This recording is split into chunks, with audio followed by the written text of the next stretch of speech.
Secular Maharashtra news, बातमी प्रत्येक क्षणाची। मुंबईला पाणी पुरवठा करणाऱ्या शहापूर तालुक्यातील तानसा धरण 100% भरले असून वैतरणा मोडक सागर धरण देखील 100% भरले।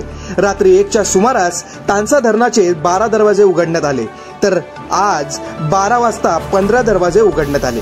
पाऊस जास्त पडल्यास सर्व दरवाजे उघडण्यात येतील।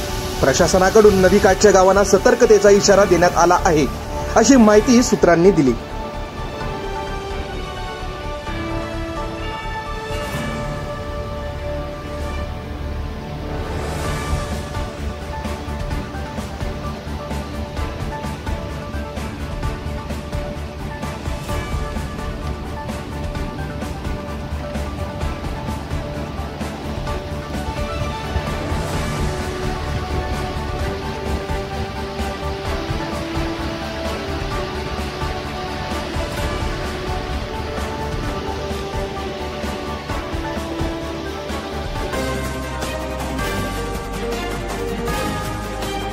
सेक्युलर महाराष्ट्र न्यूज, बातमी प्रत्येक क्षणाची।